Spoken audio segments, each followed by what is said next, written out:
Assalamualaikum warahmatullahi wabarakatuh. Waalaikumsalam warahmatullahi wabarakatuh. Selamat siang Bapak Ibu semua. Siang Bu. Masih tetap semangat Bapak Ibu? Semangat. Baik, sebelum kita memulai diskusi kali ini, pertama sekali marilah sama-sama kita panjatkan puji dan syukur kehadirat Allah Subhanahu wa taala karena berkat rahmat nikmat kesehatan yang telah diberikannya, kita semua dapat berkumpul pada siang hari yang ceria ini. Tak lupa pula salawat beriringan salam kita kirimkan buat arwah junjungan kita, yakni Nabi besar Muhammad Sallallahu Alaihi Wasallam. Yang sama-sama kita hormati Ibu Kepala Sekolah SMK Negeri 3 Payakumbuh. Kemudian yang sama-sama kita hormati Bapak Ibu unsur pimpinan. Kemudian lagi yang spesial kepada Bapak Ibu rekan guru yang telah meluangkan waktunya untuk dapat hadir pada ruangan kita yang berbahagia.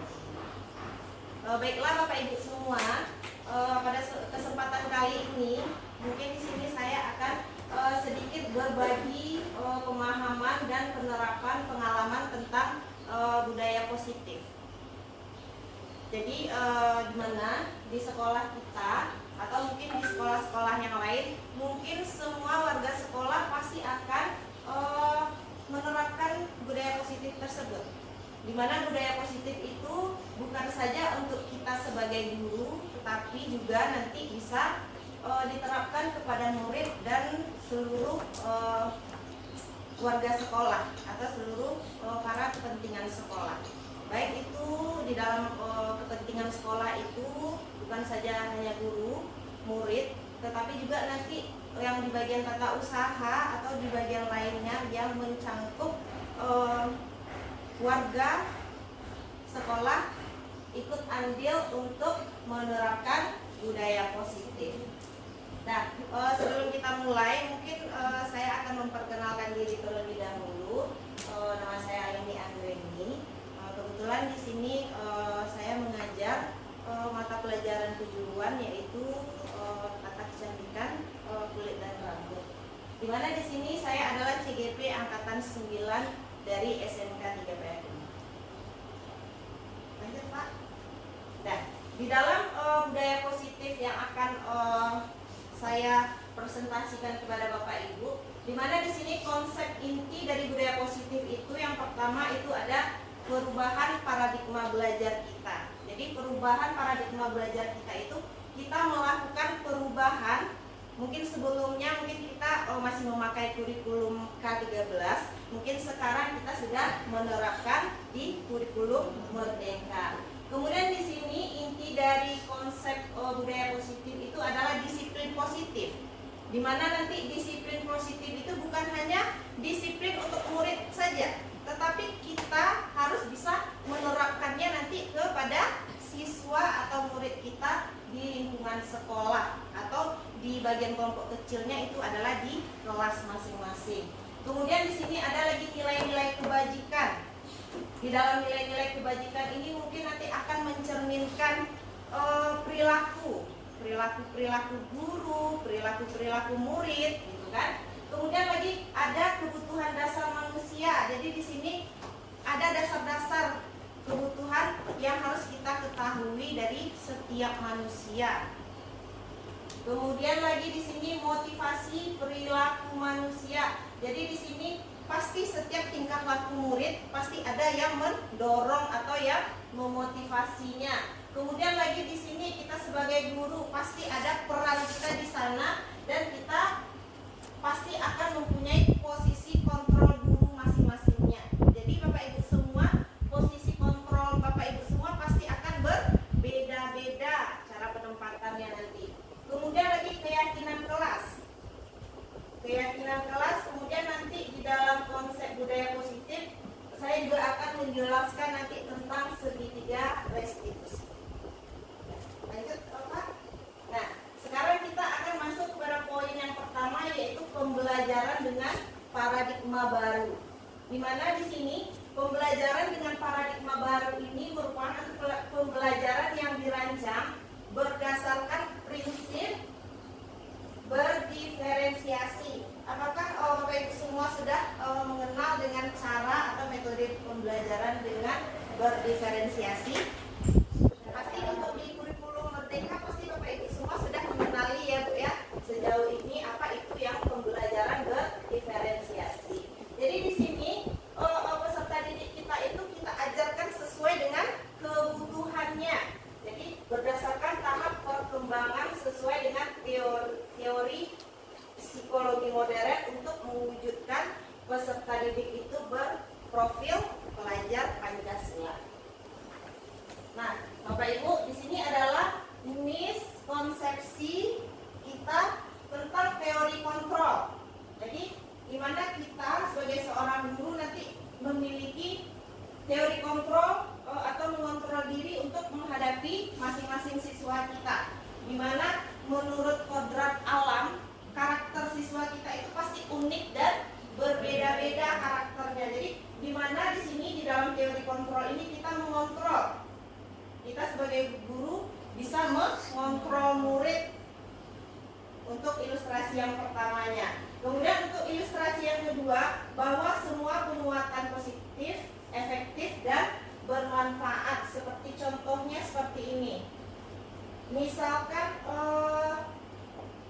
kita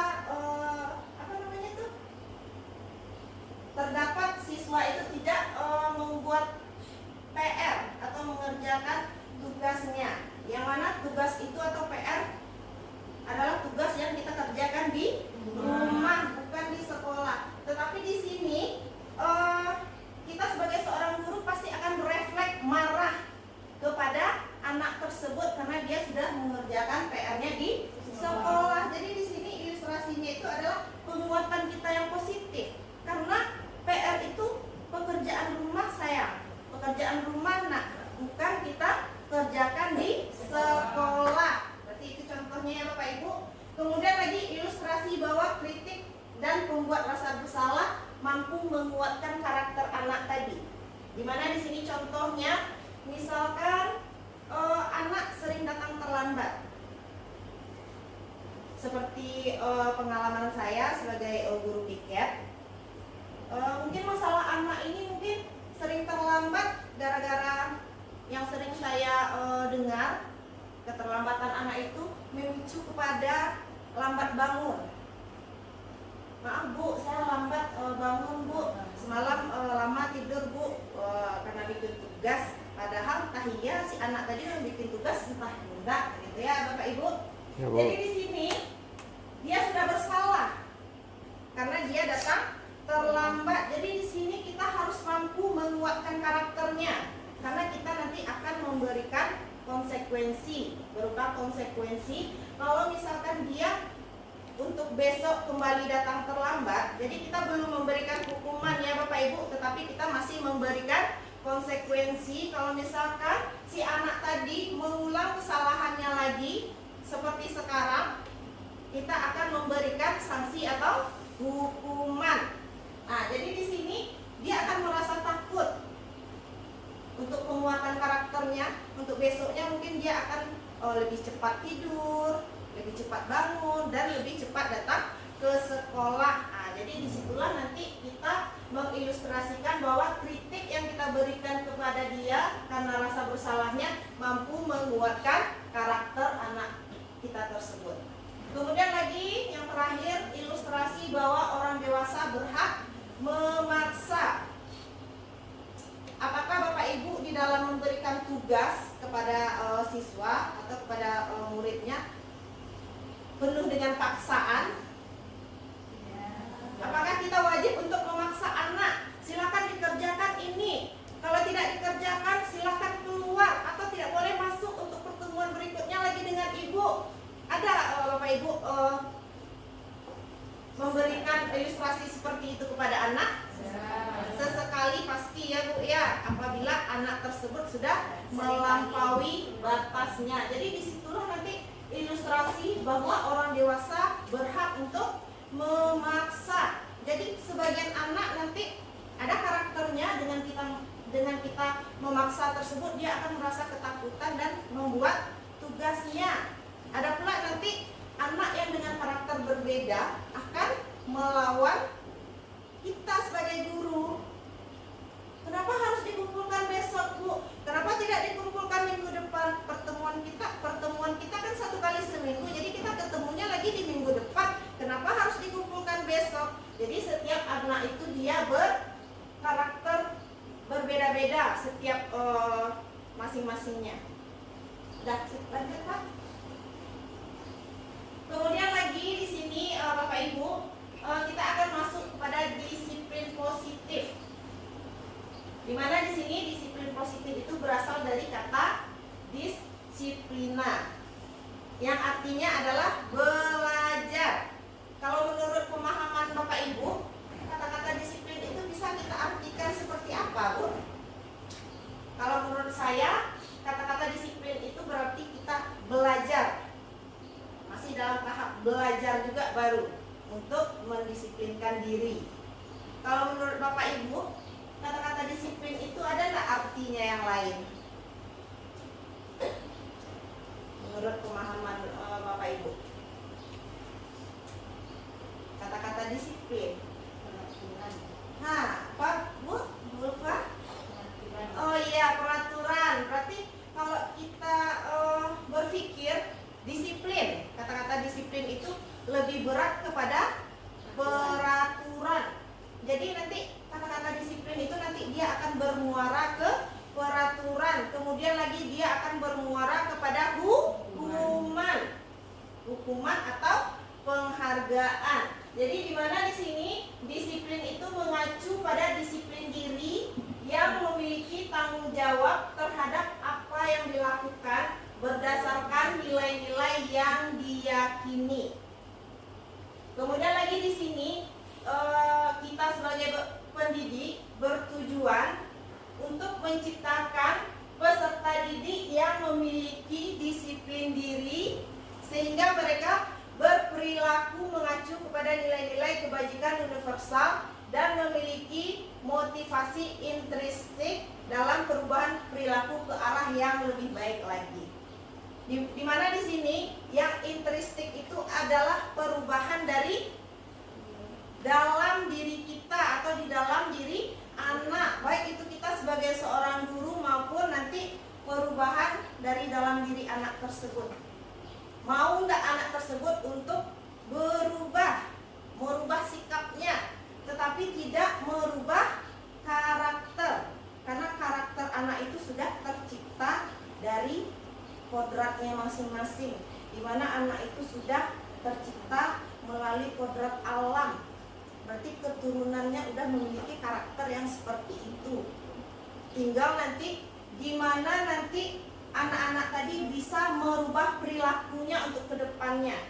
Karena kalau kita mengajar di SMK, otomatis nanti kita sudah mengajar anak-anak yang sudah remaja, yang sudah bisa menjalankan akal dan pikirannya dengan baik. Jadi di sini motivasi intrinsik adalah motivasi yang lahir dari dalam diri seseorang, baik itu kita sebagai guru maupun nanti untuk peserta didik kita.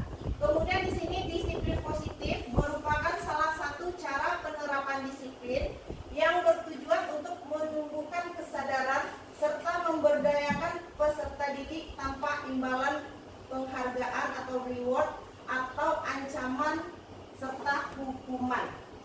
Kalau ini bagaimana Bapak Ibu? Disiplin positif yang kita terapkan,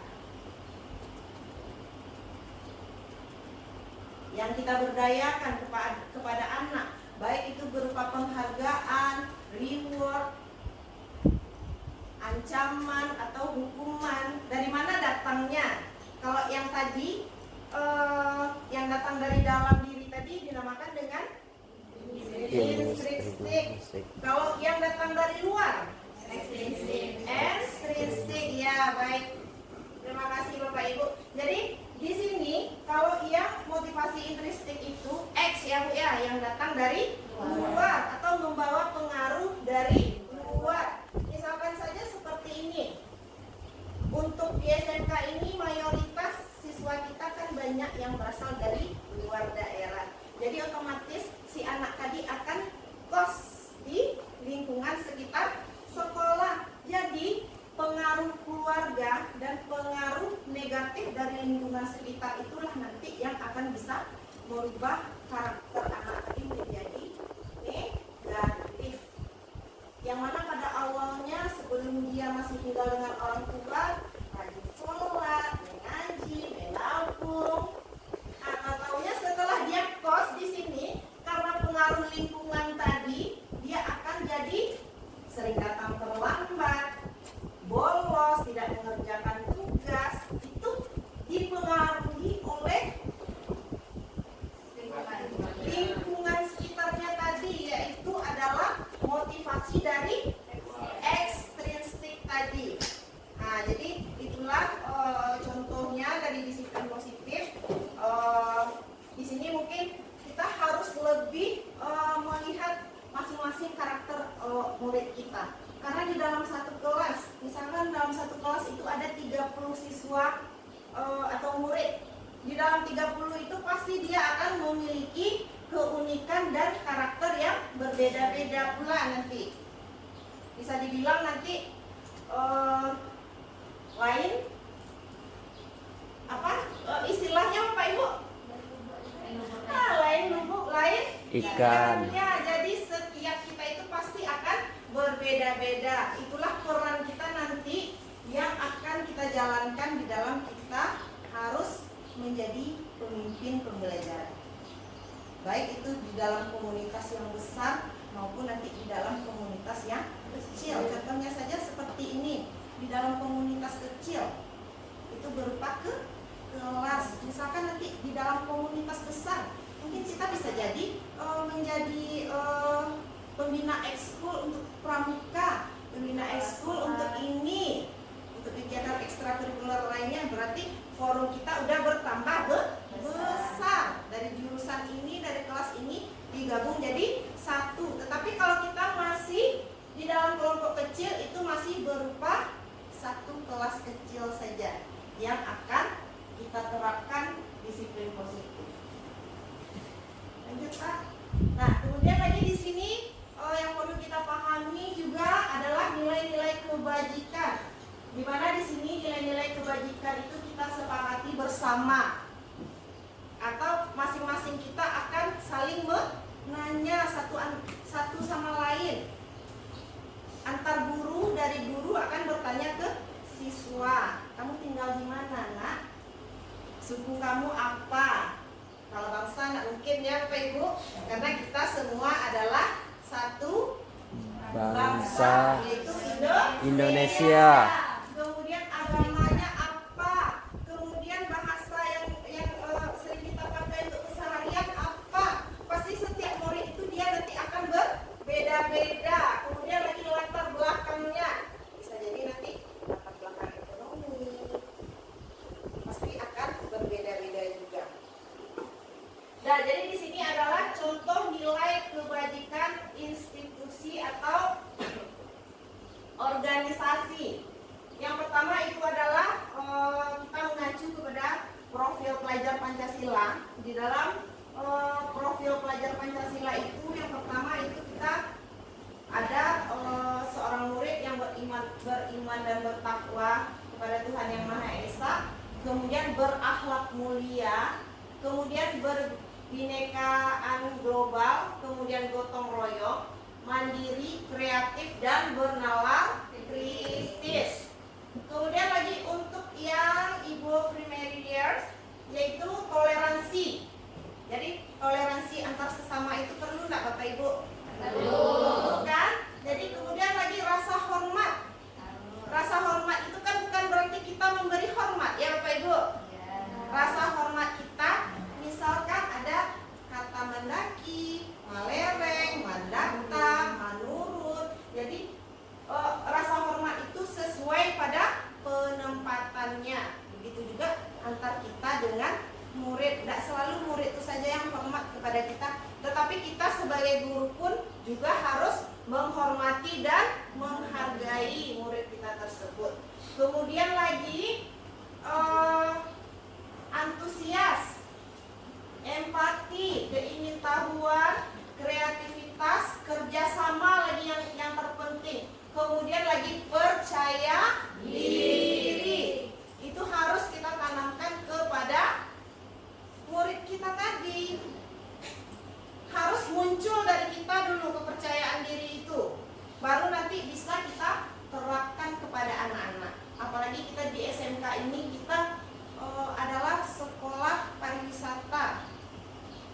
berbagai macam jurusan yang ada di sini.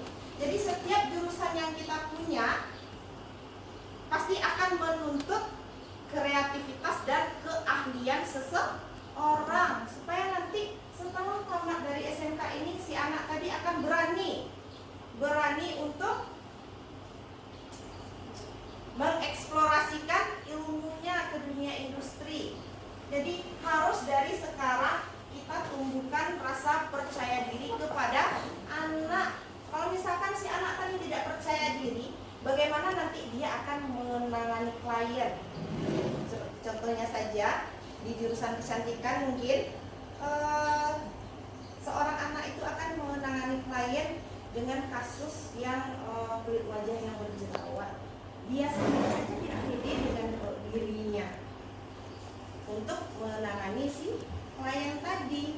Jadi tidak hanya dengan ilmu teori saja yang harus kita kuasai, tetapi di dalam ilmu praktek dan kecakapan kita di dalam berbicara juga harus ditanya di dalam hal itu.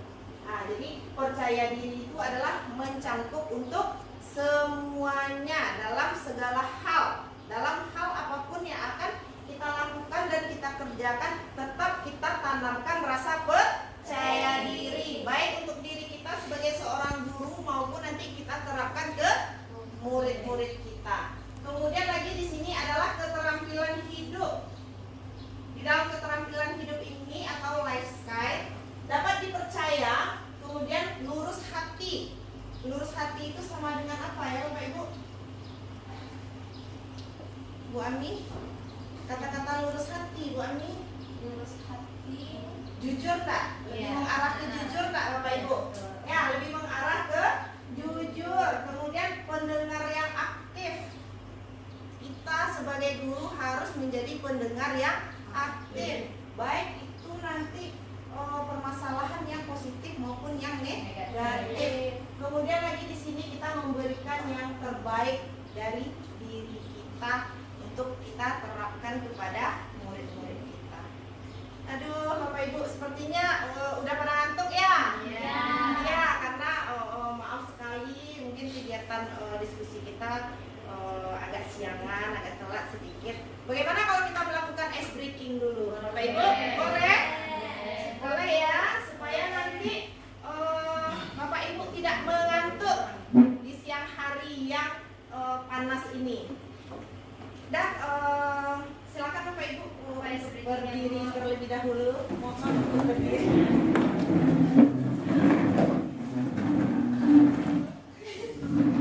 Mungkin ice breaking kita mungkin hanya ice breaking yang singkat-singkat saja untuk melatih otot-otot jari kita, otot-otot jari kita.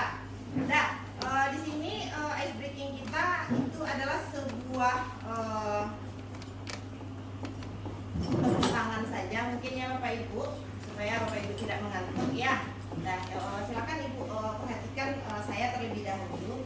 Mungkin pada hitungan tepukan yang pertama mungkin kita hanya begini saja, 1. Untuk yang kedua 1, 2. Untuk yang ketiga mungkin 1, 2, 3. Kalau untuk yang keempat 1, 2, 1, 2. Nah, siap Bapak Ibu? Siap. Tepukan pertama, kedua, ketiga, keempat. Dah. Bagus sekali Bapak Ibu, tepuk tangan dulu untuk kita semua.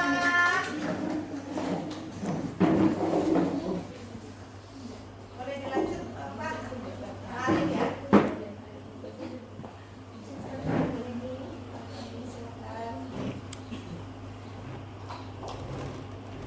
Kemudian untuk poin kita selanjutnya Bapak Ibu, di sini sudah terlihat kebutuhan dasar manusia. Jadi kebutuhan dasar kita sebagai manusia. Di mana kebutuhan dasar manusia adalah segala sesuatu yang kita lakukan untuk mendapatkan apa yang kita inginkan.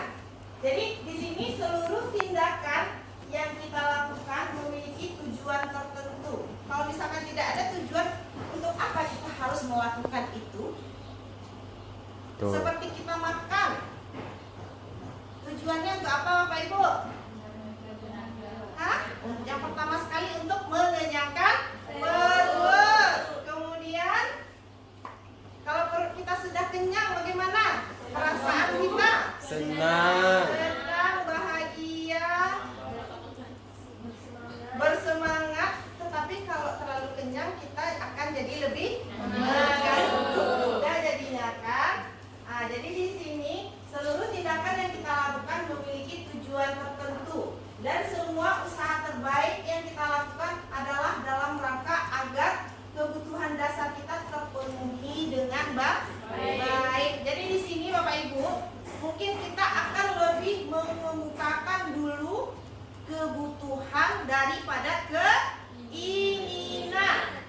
Karena itu adalah sebuah kata-kata yang sangat kuat pengaruhnya. Di satu sisi itu adalah kebutuhan, di sisi lain itu adalah keinginan. Tetapi di sini kalau Bapak Ibu pikirkan antara kedua kata tersebut, mana yang lebih aktif kata-katanya, istilahnya yang lebih prioritas lah untuk diri kita adalah kebutuhan. Karena kebutuhan itu adalah ada tujuannya Bu. Tetapi kalau keinginan itu adalah hanya hasrat kita untuk memiliki, baik itu di dalam segala hal. Nah, sampai di situ ada paham Bapak Ibu?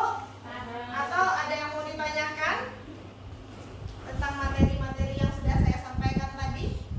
Atau masih ada yang menjanggal? Ini ditanyakan rasanya boleh? Oh, tidak ada. Baik. Lanjut Pak Arif.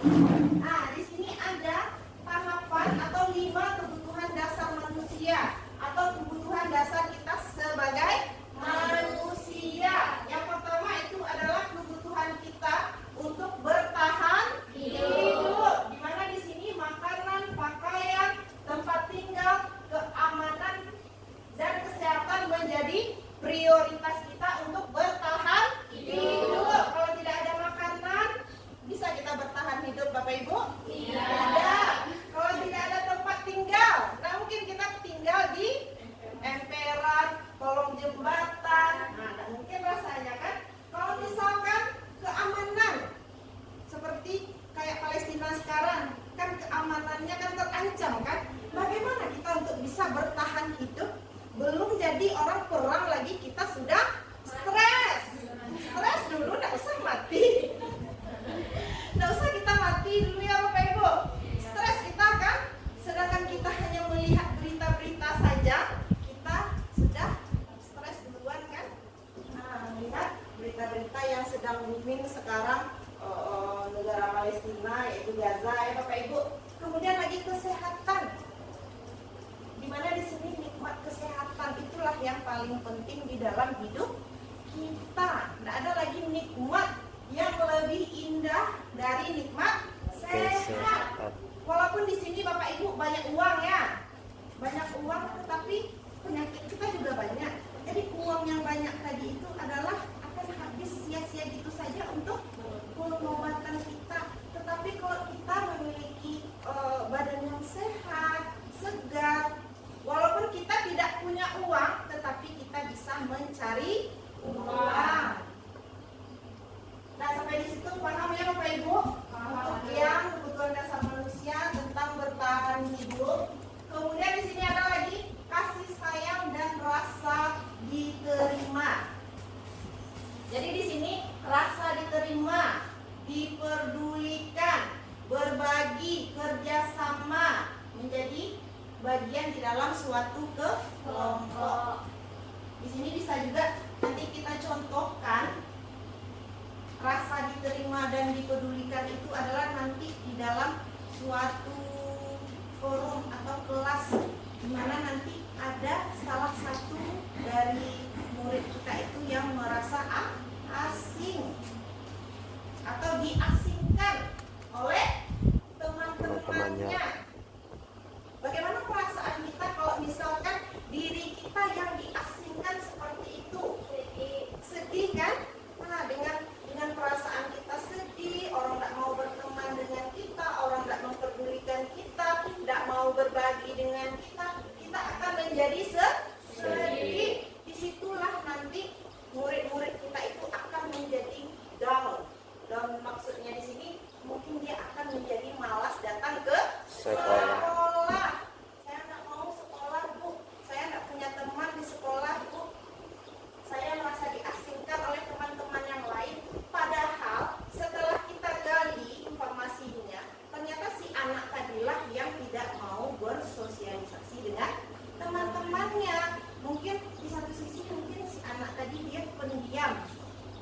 Jadi kawannya pun yang lain takut untuk mengajaknya bermain.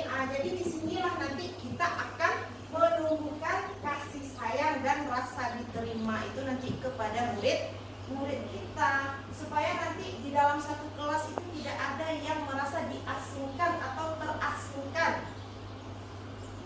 Di dalam satu kelas itu kita menginginkan murid-murid kita itu adalah kekompakan.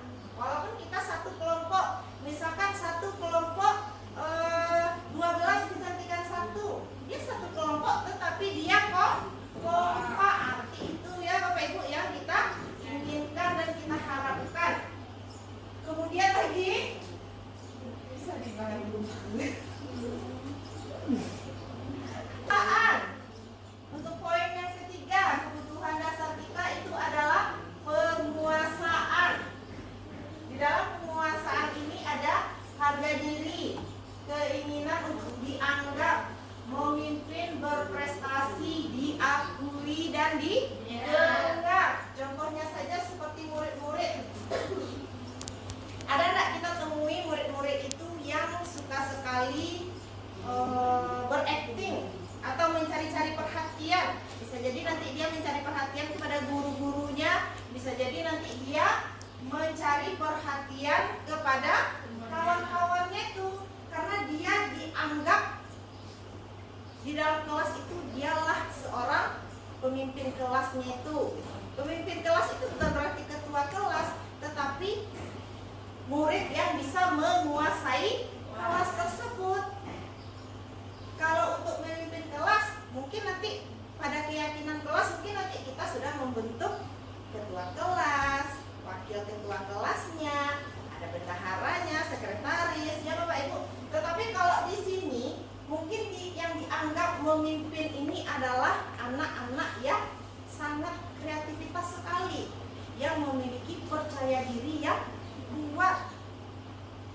Dia mampu beradu acting untuk mencari-cari simpatik dari gurunya, dari teman-temannya. Padahal si anak itu kita anggap dia tidak terlalu pintar, tetapi karena dia aktif dengan guru, dengan kawan-kawannya, jadi dia akan menjadi bintang di dalam kelas tersebut. Jadi di sini untuk penguasaan ini bukan hanya saja untuk siswa yang berprestasi, dia yang pintar, dia yang menguasai pembelajaran, tidak, tetapi banyak sisi-sisi lainnya yang bisa dianggap menjadi memimpin. Kemudian lagi di sini kebebasan. Di mana di sini kebebasan yaitu mandiri, memiliki pilihan, kemudian mencoba hal baru, mampu mengendalikan arah dirinya. Jadi kebebasan di sini ini kalau misalkan kita di SMK kita masukkan ke dalam pembelajaran, yaitu dia kebebasan dia di dalam berkreativitas pada saat jam pelajaran praktek. Bolehlah nanti kita suruh dia berkreativitas dan mencoba hal-hal yang baru. Di dalam kecantikan, misalkan dia sekarang praktek make up sehari-hari, lalu didemokan oleh gurunya di depan cara atau langkah kerja dari pelaksanaan make up tersebut. Tetapi di dalam penerapannya, di dalam dia harus menggali hal baru, tidak harus pula nanti warna yang diaplikasikan gurunya tadi di depan harus warna itu pula yang diaplikasikannya pula pada saat praktek. Jadi dia harus mencoba hal-hal baru. Misalkan saja pas mendemokan gurunya hanya memberikan warna-warna yang soft saja, tetapi pada saat pembelajaran praktek dia sudah berani bermain warna dengan menggunakan warna-warna yang lebih terang lagi. Jadi disitulah nanti kebebasan anak itu di dalam sekolah kita SMK ini dapat kita lihat pada saat nanti dia praktek kejuruan di masing-masing jurusan. Nanti pasti anak itu akan istilahnya berlomba-lomba untuk mencari hal yang baru, tidak monoton dengan yang sudah ditampilkan atau ditayangkan. Kita harus dituntut untuk lebih berkreasi, kreativitas dan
ya sebagai seorang guru bimbingan.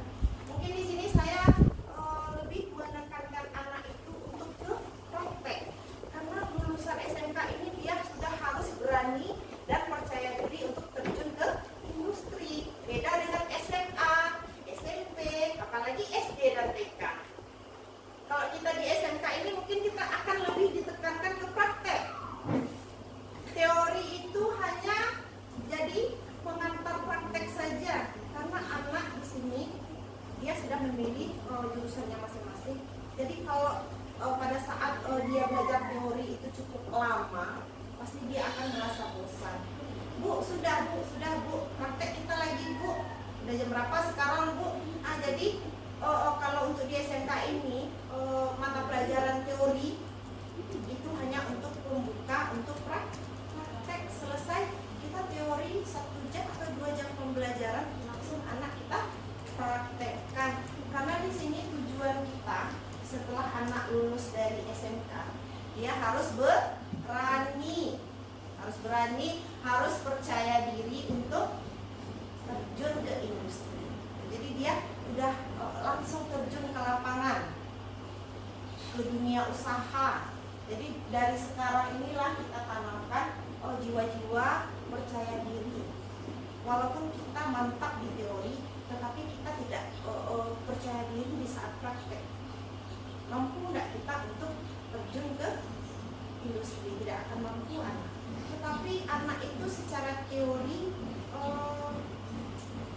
mungkin tidak terlalu pintar, tetapi di saat praktek dia nomor 1. Jadi kalau menurut pemahaman Bapak Ibu semua, kalau untuk kita di SMK ini, mana yang kita pilih? Dua-duanya lebih bagus. Ya memang betul Bu Ani. Tetapi untuk anak-anak kita itu untuk menjalankan keduanya itu tidak akan mungkin. Pintar secara teori, pintar pula secara praktek tidak akan pernah kita temui. Di satu sisi nanti anak banyak pintar secara teori saja, pas di prakteknya zong, tidak berani megang sisir aja nanti gemetaran, apalagi di dekat gurunya nanti. Tapi kalau secara teori dia pintar, dia nomor 1, dia juara 1, dia juara unggul. Tetapi setelah kita telusuri melalui nilai praktek-prakteknya, tidak ada yang bagus. Nah, begitulah karakter dari murid-murid kita itu yang berbeda-beda. Tetapi kalau menurut saya, mungkin saya seorang guru kejuruan, mungkin saya lebih menekankan anak itu setelah tamat dia tidak main-main, udah ada misalkan salon yang menunggunya untuk bekerja. Kalau secara teori saja tidak akan mungkin. Setelah tamat dari SMK ini mungkin dia akan hanya duduk-duduk saja di rumah, karena kita tidak mempunyai kepercayaan diri tadi.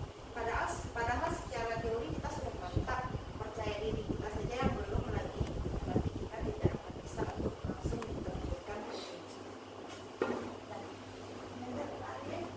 Nah, kemudian di sini lagi motivasi perilaku manusia, seperti yang sudah saya sampaikan kepada Bapak Ibu tadi. Di dalam motivasi perilaku manusia itu dia ada 2.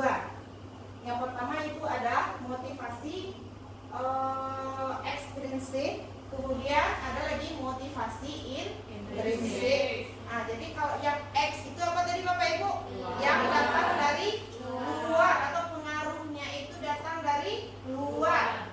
Kemudian lagi yang intrinsik dari dalam diri seseorang itu, baik itu kita sebagai guru maupun murid-murid. Lanjut Pak. Nah, kemudian di sini kita akan masuk kepada hukuman, konsekuensi dan restitusi. Ketiga kata-kata tersebut saling berhubungan enggak Bapak Ibu? Berhubungan enggak antara hukuman, konsekuensi, restitusi? Kalau hukuman itu adalah sifatnya kita terlalu menghakimi anak, padahal kita belum tahu lagi permasalahan sebenarnya itu apa yang terjadi kepada anak, tetapi kita sudah langsung memberi hukuman kepada anak kita tersebut. Kemudian lagi konsekuensi. Konsekuensi ini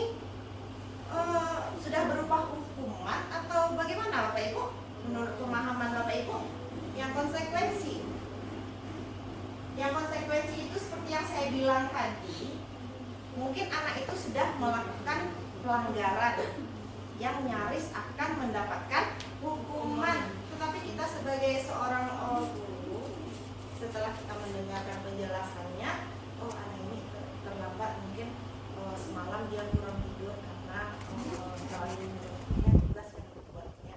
Jadi kita paham di situ dan kita memberi konsekuensinya supaya untuk hari berikutnya lagi Ananda tidak datang terlambat kembali. Jadi anak tersebut tidak langsung kita berikan hukuman.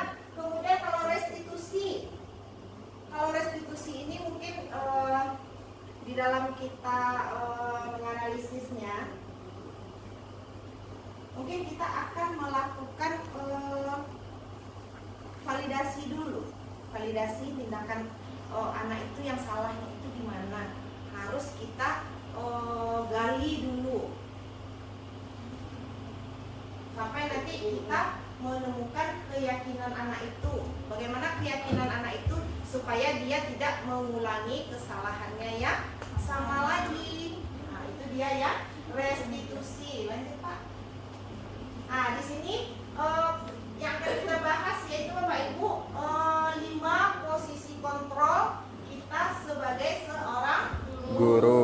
Yang pertama itu ada penghukum, kemudian ada membuat rasa bersalah, kemudian kita sebagai seorang guru ini bisa menjadi teman yang baik untuk murid-murid kita. Kemudian lagi kita seorang pemantau, memantau gerak-gerik anak murid, mungkin ya Bapak Ibu ya.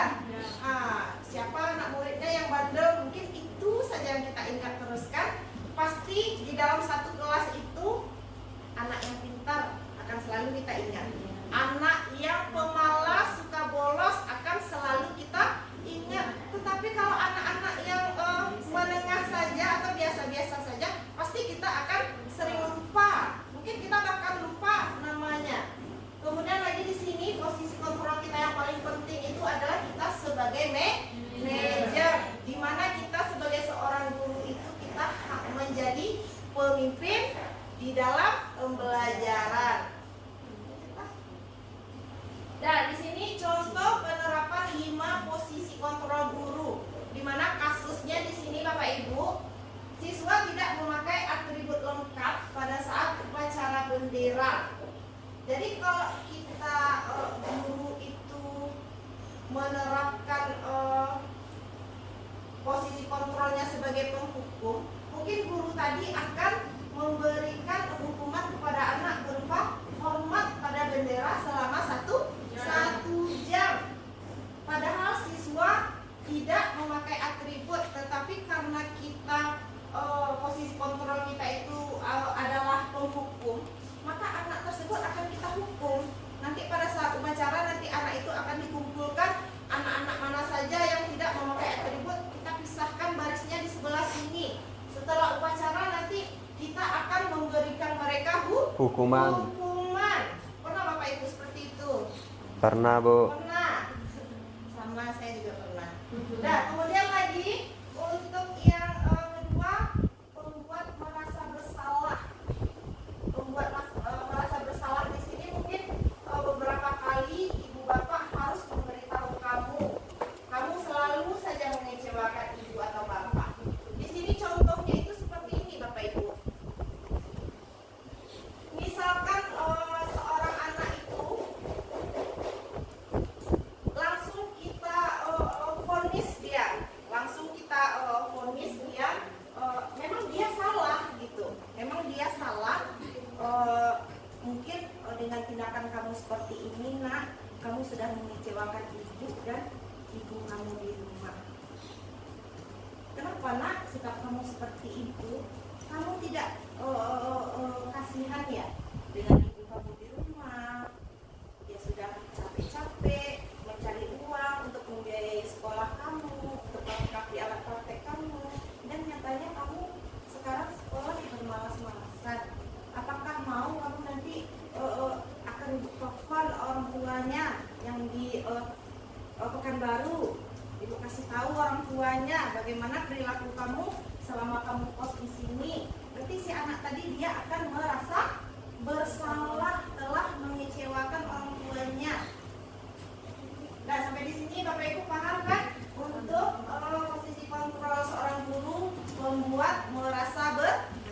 bersalah. Murid tadi kita buat dia sangat merasa bersalah sekali terhadap dirinya, dan untuk kedepannya mungkin dia akan menjadi lebih baik lagi. Kemudian di sini posisi kontrol kita sebagai guru itu kita bisa menjadi seorang teman bagi murid-murid kita.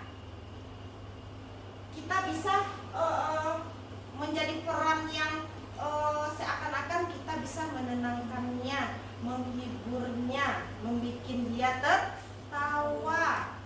Setiap anak itu pasti memiliki permasalahan yang berbeda-beda atau latar belakang yang berbeda-beda. Seperti contohnya saja, mungkin sebagian anak mungkin orang tuanya mampu membeli alat praktek, sebagian lagi tidak mampu membeli alat praktek. Jadi anak yang tidak mampu membeli alat praktek ini dia akan merasa sedih. Bu, saya sepertinya minggu besok tidak hadir ke sekolah, Bu. Kenapa tidak hadir, Nak? Saya tidak punya alat praktek. Kata ibu kalau tidak punya alat praktek tidak boleh praktek, karena nanti kita akan minjam alat teman dan praktek kita akan terganggu. Iya, betul sekali. Kenapa alasannya, Nak, kamu tidak mempunyai alat praktek? Orang tua saya belum punya uang, Bu. Jadi saya izin ya, Bu, ya, tidak hadir minggu besok untuk melaksanakan praktek. Jadi peran kita sebagai guru itu adalah kita bisa menjadi teman curhatnya. Di samping kita menjadi teman curhatnya, kita akan mencarikan solusi gimana anak ini supaya dia tetap praktek pada pembelajaran kita minggu besok. Jadi kita harus mencarikan solusinya, harus menjadi pendengar setianya, harus di sela-sela kesedihannya itu kita bikin dia tertawa, karena kita bisa berpikir anak ini minat untuk sekolahnya tinggi, tetapi terkendala oleh latar belakang Ekonomi. keluarga. Jadi disitulah kita sebagai seorang guru itu kita akan menjadi teman sejatinya. Di samping kita berperan sebagai pengganti orang tuanya di rumah, kita juga berperan sebagai teman yang baik, teman curhat yang baik. Jadi untuk Bapak Ibu semua, kalau misalkan murid-murid kita itu punya masalah, jangan sampai masalahnya itu dia ceritakan kepada teman-temannya, karena itu tidak akan Menyelesaikan. baik sekali, karena teman-temannya pun tidak akan memberikan solusi yang terbaik. Malahan nanti untuk kalangan kita di SMK, mungkin dari teman ini sampai lagi ceritanya ke sini, sampai lagi ceritanya ke sini. Padahal sinilah itu tidak punya alat praktek, lu pas praktek, tapi gaya lu ke sekolah itu nggak ampun seperti gaya orang kaya.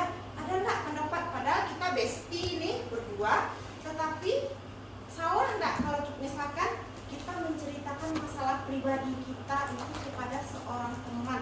Alangkah baiknya nanti anak kita tersebut kita rangkul supaya nanti dia bisa bercerita kepada kita, gurunya atau wali kelasnya yang lebih baik lagi untuk dia bercerita. Wali kelas, ke BK mungkin solusinya. Jangan sampai anak kita itu nanti menceritakan kepada teman-temannya, karena itu nanti akan menjadi sebuah ejekan, olok-olokan bagi teman-temannya nanti, bukan mencarikan solusi. Dan kemudian lagi posisi kita yang berikutnya adalah pemantau. Dimana di sini di dalam pemantau ini kamu sudah melanggar peraturan sekolah. Kamu tahu konsekuensinya. Setelah upacara kamu beli atributnya ke koperasi dan jangan diulangi lagi. Memang anak kita itu salah karena dia tidak memakai atribut di saat upacara. Tetapi tidak pula harus atributnya itu langsung dimiliki atau langsung disuruh beli. Nah, baiklah Bapak Ibu, mungkin sekarang kita akan masuk kepada posisi kontrol berikutnya, yaitu pemantau. Di dalam pemantau ini, kata-katanya di sini kamu sudah melanggar peraturan sekolah. Kamu tahu tidak konsekuensinya, Nak? Setelah upacara ini,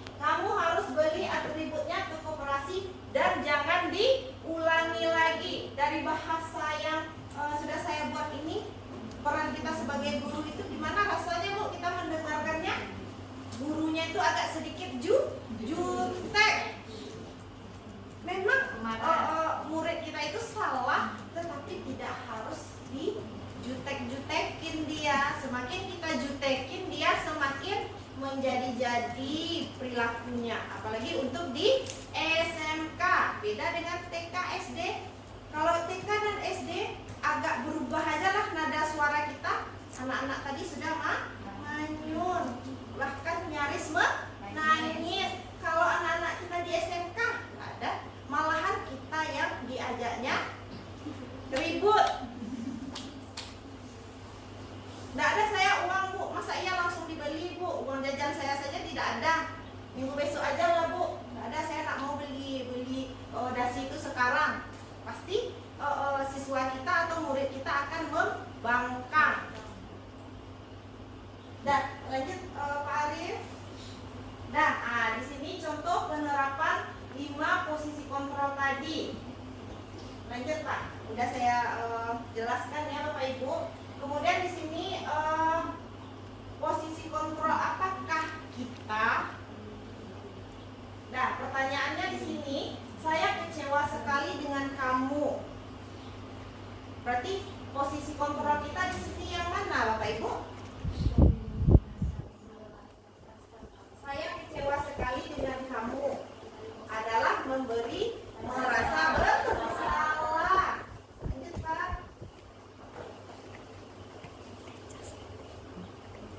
Kemudian di sini lagi untuk pertanyaan selanjutnya, kamu tidak pernah benar melakukannya. Bagaimana Bapak Ibu? Kamu tidak pernah benar melakukannya. Di mana di sini posisi kontrol kita? Bagaimana Bu Ami?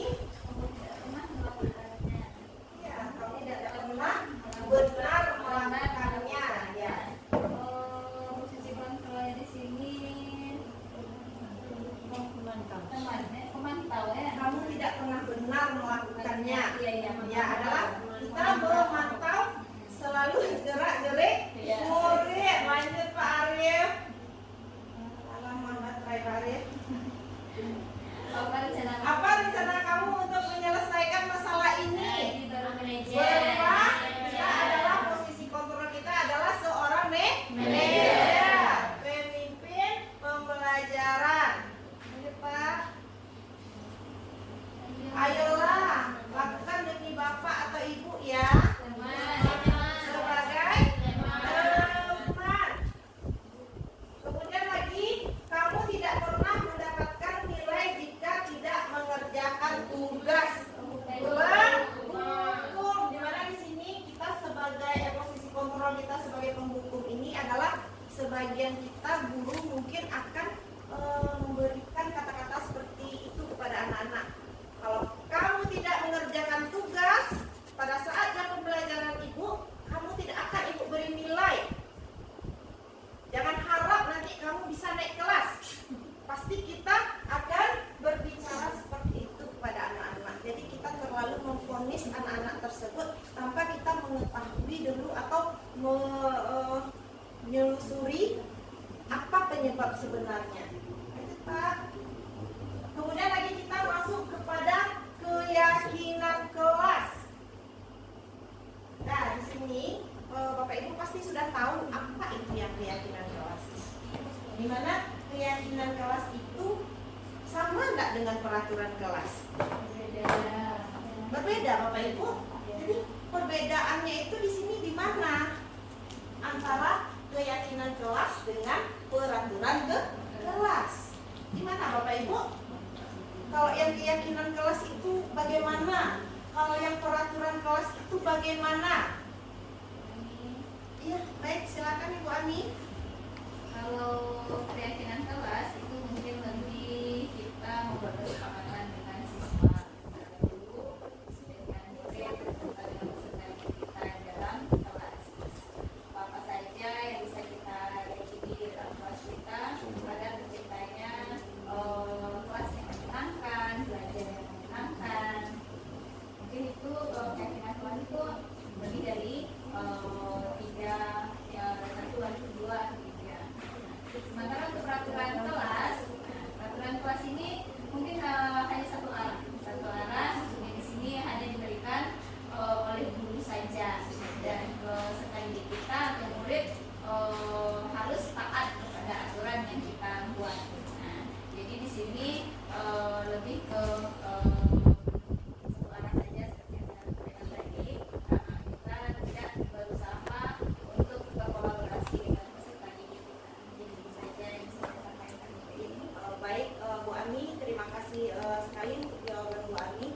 Jawaban Bu Ami cukup bagus sekali ya Bapak Ibu semua. Ya, Bu. Karena di sini tadi Bu Ami sudah menjelaskan keyakinan kelas itu adalah kita merumuskan suatu keyakinan di mana di situ ada kita sebagai pemimpin pembelajaran atau sebagai seorang guru dan manajer, ada juga murid. Jadi nanti kita di dalam satu kelompok itu atau di dalam satu kelas itu kita akan bersama-sama merumuskan sebuah keyakinan kelas. Jadi nanti keyakinan kelas itu nanti dia akan berujung kepada peraturan-peraturan yang kita sepakati di kelas.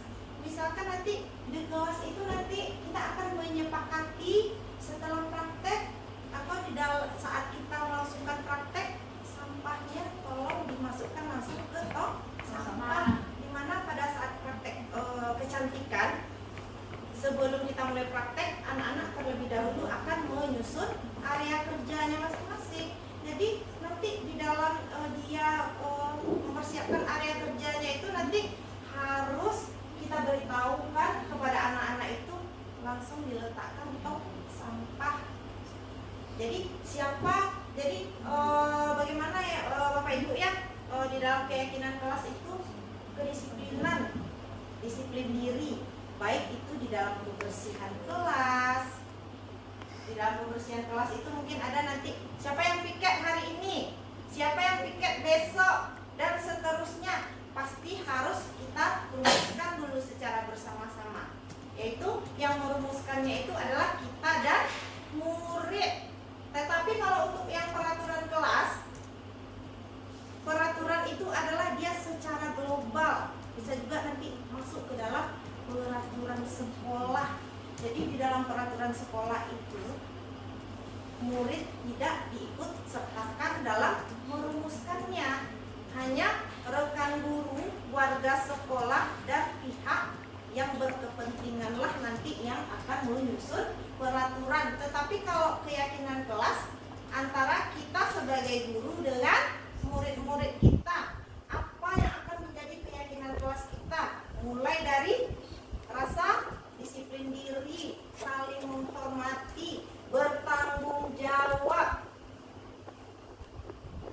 Kalau yang disiplin ini mungkin disiplin diri, siapa yang tiket, nggak boleh datang terlambat. Itu ya biasanya peraturan di kelas ya Bapak Ibu. Untuk yang saling menghargai, mungkin saling menghargai di sini mungkin kita harus menghargai guru dan kawan-kawan yang lain yang berada di kelas kita. Tetapi kita masih saja tetap meribut tanpa menghargai guru yang sudah berada di depan kelas kita. Berarti kita sebagai murid sudah melanggar keyakinan. Dah, Bapak Ibu ada paham di situ Bapak Ibu mengapa keyakinan kelas bukan peraturan kelas? Jadi dia di situ sangat berbeda sekali. Seperti yang sudah disampaikan Ibu Ami tadi. Pak Arif. Nah, di dalam pembentukan keyakinan kelas, jadi keyakinan kelas ini dia adalah bersifat abstrak, kemudian berupa pernyataan-pernyataan yang universal. Kemudian pembentukan keyakinan kelas ini dibuat dengan pernyataan positif atau menggunakan kata-kata yang positif. Kita tidak lagi menggunakan kata-kata tidak boleh. Kalau hilang tidaknya jadi boleh. Jadi kita harus merumuskannya itu dengan menggunakan kata-kata yang positif.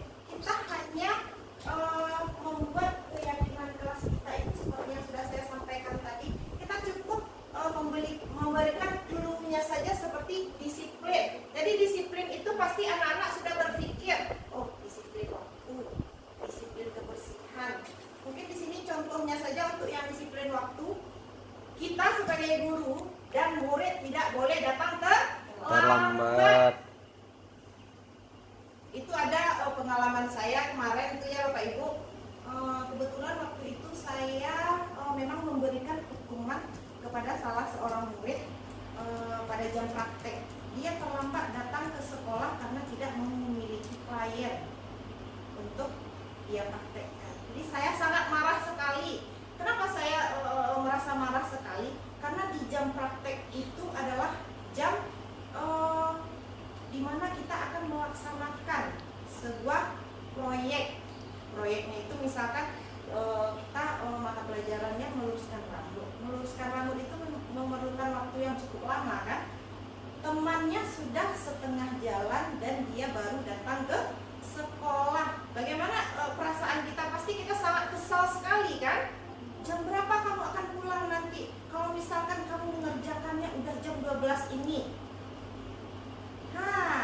Dan pada pertemuan berikutnya kita sebagai guru lah yang akan terlambat karena kita tidak tahu ya Bapak Ibu kondisi kita di pagi hari itu, apalagi mungkin ada sebagian Bapak Ibu yang masih mempunyai bayi atau memiliki anak kecil ya, balita. Mungkin Bapak Ibu pasti akan merasa kewalahan di pagi harinya itu dalam mengawasi anak-anak terlebih dahulu baru kita berangkat ke sekolah. Jadi di waktu itu mungkin keterlambatan itu ke saya. Kita sebagai guru yang terlambat. Jadi anak-anak tersebut nanti dia akan memberikan komentar-komentar yang membuat kita merasa malu sebagai seorang guru. Ibu, kemarin kami yang terlambat kami kena marah. Kalau sekarang ibu yang terlambat kami marahi gimana? Dia bicara seperti itu secara bersama-sama. Tetapi kita udah sepakat kemarin. Kita udah menyepakati jam praktek itu kalau jam masuk jam setengah 8, jam 7.15 sudah berada di kelas. Sementara saya waktu itu datang jam 8. Jadi disitulah kita nggak tahu ya Bapak Ibu ya. Mungkin siswa yang melanggar peraturan, bisa jadi kita guru yang melanggar peraturan. Jadi kita sebagai manusia biasa itu kita pasti tidak akan luput dari kesalahan-kesalahan. Bagaimana nanti kita meyakinkan anak saja lagi. Kan kita merasa malu kan, sudah diolok-olokkan oleh anak seperti itu. Kami aja datang terlambat kami kena hukum. Sekarang ibu yang datang terlambat, ibu yang kami hukum bersama-sama gimana? Jadi setelah kita memberikan pengertian kepada anak-anak, oh ibu terlambat seperti ini nak, begini ceritanya nak, beri maaf ibu ya nak. Jadi kita sepakat. Sekarang kan kita sudah sama-sama melanggar peraturan ya nak ya. Kamu sudah pernah melanggar peraturan dan ibu pun sudah pernah melanggar peraturan. Jadi untuk kedepannya kita akan bersama-sama lagi untuk menaati peraturan. Nah kemudian di sini pembentukan keyakinan kelas itu sedikit saja agar mudah diingat. Kata-katanya itu seperti yang saya sampaikan tadi, sedikit saja tetapi mudah diingat. Yang pertama tadi disiplin. Di dalam disiplin itu sudah mencakup semuanya. Saling menghargai, menghormati, sudah mencakup semuanya. Pasti dia akan berpikir kita harus menghormati guru dan menghargai sesama teman. Nah kemudian tadi di sini yang membentuk keyakinan kelas ini adalah semua warga sekolah atau warga ke kelas untuk kelompok kecilnya. Kemudian di sini yang kita libatkan di dalam membuat keyakinan kelas itu adalah antara kita dan murid. Kita rumuskan, kita sepakati, lahirlah nanti sebuah keyakinan kelas. Nah, kemudian di sini untuk yang terakhir kita akan membahas segitiga restitusi. Sebelumnya Bapak Ibu sudah pernah tak mendengarkan kata-kata restitusi? Mungkin kata-kata restitusi itu mungkin lebih ke kantor polisi ya kayaknya ya. Kata-kata restitusi itu terlalu ekstrim untuk didengar gitu. Tetapi di dalam segitiga restitusi ini adalah proses di mana kita sebagai seorang guru untuk menyelesaikan suatu permasalahan yang timbul oleh murid-murid. Nah, jadi Dengan menggunakan segitiga restitusi inilah nanti kita akan bisa menstabilkan identitas. Dimana di sini maksud dari menstabilkan identitas ini nanti kita akan menanyakan ke anak tersebut yang bermasalah, kenapa dia melakukan hal seperti itu terhadap temannya. Seperti contohnya saja ya Bapak Ibu, misalkan seorang anak itu dia mencontek PR temannya tanpa sepengetahuan temannya, atau temannya ini berani sekali mengambil PR temannya itu dari dalam tas. Kemudian teman yang satu lagi pasti akan merasa marah dan kesal. Kemarahannya itu sudah memuncak karena yang pertama, dia tidak meminta izin terlebih dahulu. Kemudian membuka tas seseorang tanpa izin orang itu terlebih dahulu. Jadi si anak tadi kemarahannya memuncak sampai dia berkelahi di kelas. Dan hasilnya kedua-duanya kita panggil. Kemudian setelah kita panggil, kita akan bertanya dulu ke masing-masing anak tersebut untuk menstabilkan identitasnya. Kita tanya ke yang si A, kita tanya ke yang si B. Oh, ini dia bersalah. Jadi di sini yang salah itu adalah temannya yang mencontek kemudian membuka tas temannya tanpa izin. Nah, disitulah nanti kita akan memvalidasi tindakan yang salah tadi. Nah, kenapa kamu berani sekali membuka tas Ani dan mengambil PR Ani di dalam tasnya? Iya Bu, karena saya tadi datang udah jam 7.15, sementara tugas itu mau dipukul jam 7:30 Bu. Saya merasa takut tidak mengumpulkan tugas tersebut dan akhirnya saya mencuri buku Ani di dalam tasnya Bu. Jadi kan kita sudah tahu ya Bapak Ibu ya, bahwa anak ini melakukan tindakan yang seperti itu karena waktu pengumpulan tugasnya itu sudah mendesak sekali. Mau nggak mau dia harus menyelesaikannya sebelum guru mata pelajarannya itu masuk pada pagi hari. Nah, setelah kita menanyakan hal yang seperti itu, kita sudah tahu alasan dia kenapa dia melakukan hal yang ceroboh itu, atau yang bukan ceroboh namanya, hal yang tanpa minta izin itu merupakan suatu tindakan yang sangat salah sekali atau tidak sopan ya Bu Ani. Karena kita udah semena-mena membuka tas seseorang. Jadi setelah kita validasi tindakan yang salah tadi, jadi kita akan menanyakan keyakinannya. Dimana nanti keyakinannya itu, nak benar nggak perbuatan yang kamu lakukan tadi? Kan Ibu sudah mendengar apa alasan yang kamu bilang atau yang Ibu katakan itu. Kamu mengerjakan tugas itu karena melakukan hal tersebut karena terpaksa, karena sudah mendesak sekali. Saya lupa mengerjakan tugas malam hari Bu, saya ketiduran. Jadi saya pas datang pagi harinya itu saya langsung terkejut mendengarkan kita ada tugas di pagi hari ini. Dan setelah kita menanyakan keyakinan kelasnya tadi, mungkin si anak tadi dia akan merasa bersalah. Baik Bu, saya tidak akan mengulangi hal seperti itu lagi Bu, dan saya akan berjanji bahwa pekerjaan rumah itu adalah PR yang harus dikerjakan di rumah dan bukan dibuat di sekolah. Jadi disitulah nanti kita memahami bagaimana anak itu bertengkar sangat hebat sekali. Kalau mungkin di setiap jurusan, apalagi di kecantikan, mungkin siswa ini hanya bertengkarnya hanya mulut saja, sindir menyindir, habis itu nangis. Jarang ya Bapak Ibu yang ada jambak-jambakan.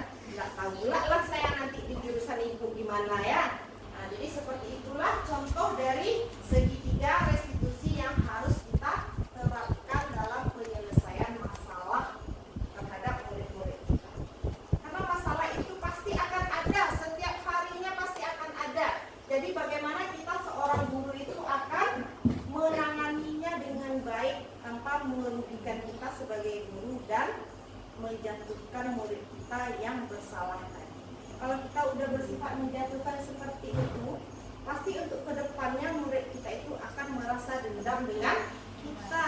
Harus kita selesaikan permasalahan itu dengan baik, dengan berlapang hati, kepala dingin, ya Bapak Ibu ya. Jangan kita terpancing emosi. Nah, lanjut Pak Arif. Nah, seperti yang sudah saya jelaskan tadi, langkah-langkah di dalam kita menjalankan segitiga restitusi itu adalah menstabilkan identitas. Lanjut Pak. Kemudian memvalidasi tindakan yang salah.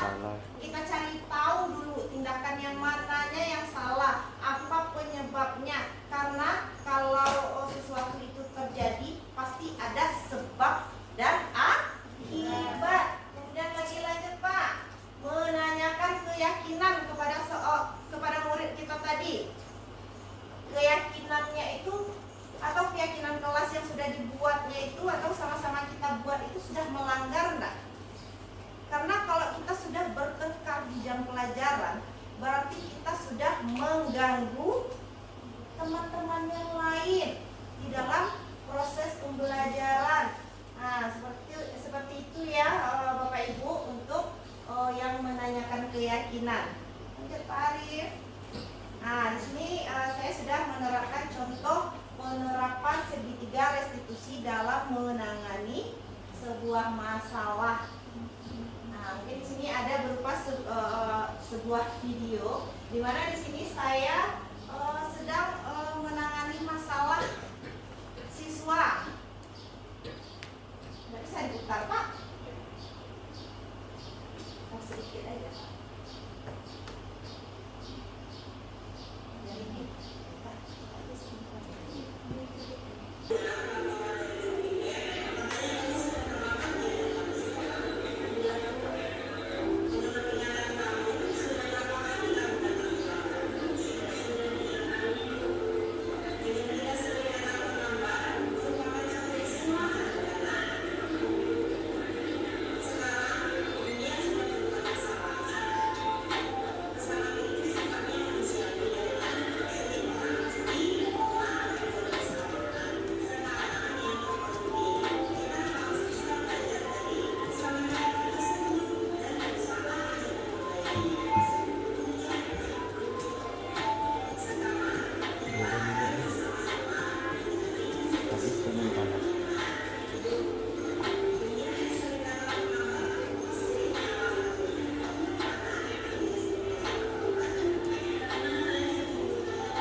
Baiklah Bapak Ibu semuanya, itulah video singkat yang sudah saya buat untuk aksi nyata saya.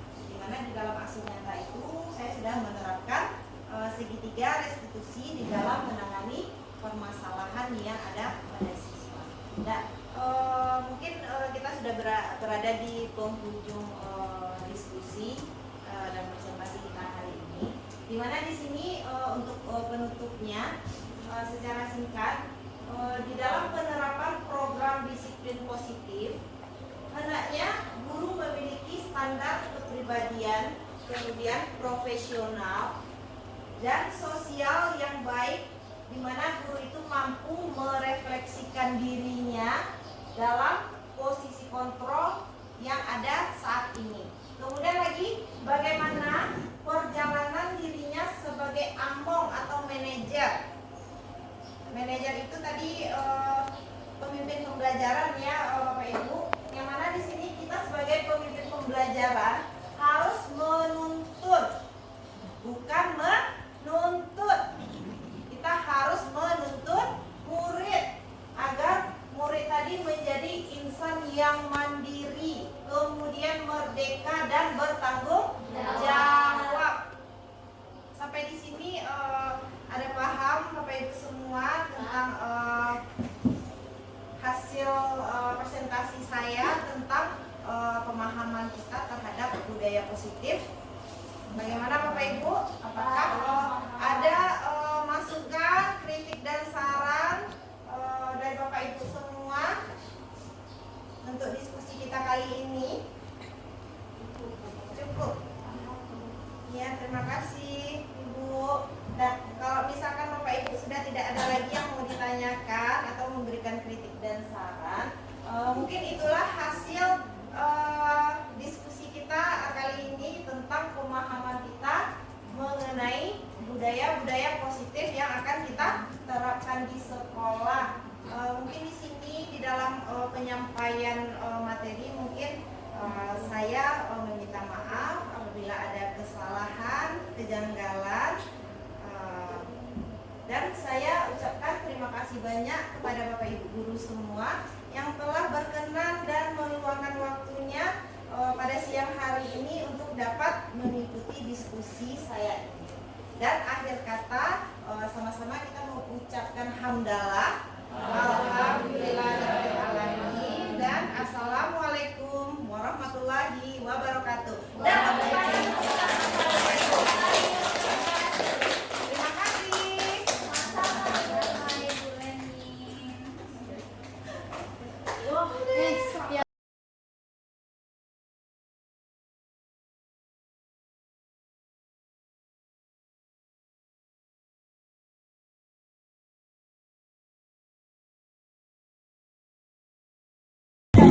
Dunia, Ibu tadi mendengar laporan dari Bu Piket, katanya kamu sering terlambat ya datang ke sekolah. Iya, Bu. Menurut ingatan kamu, sudah berapa kali kamu datang terlambat? Sudah 3 kali, Bu. Dengan kita sering datang terlambat, merupakan suatu kesalahan, bukan? Sekarang, dunia sudah berbuat kesalahan. Kesalahan itu sifatnya manusiawi, ya kan? Setiap orang pasti pernah berbuat kesalahan. Sekarang yang terpenting kita harus bisa belajar dari kesalahan tersebut dan berusaha untuk memperbaiki. Setuju ya? Setuju. Sekarang kita akan bersama-sama mencari solusinya. Ya, Nak? Dunia sering datang terlambat pasti punya alasannya.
diantar teman itu penting untuk kamu, nak? Penting, Bu. Baik, kalau menurut kamu itu penting, jadi keyakinan kelas yang harus kamu lakukan pada saat kamu sedang marah itu bagaimana, nak? Memperluas rasa sabar saya, Bu. Berarti kamu bersedia memperbaiki masalah ini, nak? Bersedia. Apa yang akan kamu lakukan untuk memperbaiki masalah ini? Saya akan memperluas rasa sabar saya untuk menghadapi sikap teman saya dan melaporkan jika ada teman saya yang konten, saya akan melaporkan kepada wali kelas maupun guru mata pelajaran. Ya, tepat sekali tindakan kamu bahwa semangat ya, nak. Sekarang silakan kembali ke kelas. Baik, terima kasih, Bu. Ya, sama-sama.